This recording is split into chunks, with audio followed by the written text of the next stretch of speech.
After 3 years in custody that included time and solitary confinement, the verdict is in for Bradley Manning, guilty of espionage.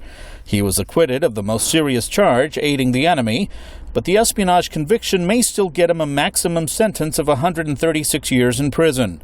Some of the leaked files were found in the hideout of Osama bin Laden. Manning earlier pleaded guilty to what is being called the largest leak of secret U.S. documents in history. 700,000 files sent to WikiLeaks while he was deployed in Iraq.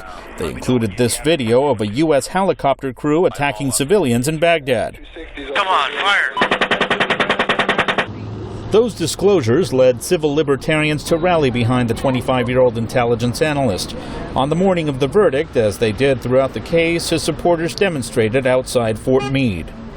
He represents the American desire for freedom of information, for democracy where we hold our leaders accountable, for direct governance by the people. But to the U.S. government, he's a traitor who put the lives of U.S. troops and U.S. national interests in danger. Jeffrey Gordon is a former spokesman for the U.S. Department of Defense. We're in a 21st century conflict, and a big part of that conflict is a battle of ideas. So if you can embarrass the United States, if you can make them look bad in the eyes of the world, that's actually part of war. It's asymmetric war, but I think Bradley was a frontline warrior against his own country. The defense sought to portray Manning as a young, naive, and well-meaning humanist. Since his arrest 3 years ago, details have emerged of emotional problems and resentment against his own government that observers say raise questions about why the military put him in a sensitive position. Larry Korb is a former U.S. Assistant Secretary of Defense. Before he deployed to Iraq, his commanding officer said, I don't know if we should deploy this guy. He's got all kinds of, mental problems, but we're desperate. So they put him over there.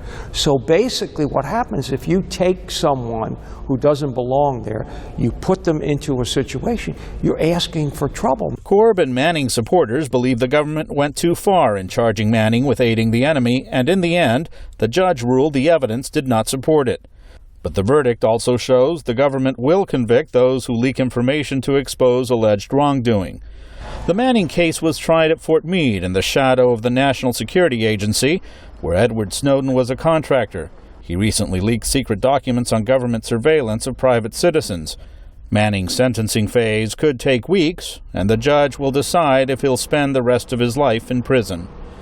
Luis Ramirez, VOA News, Fort Meade, Maryland.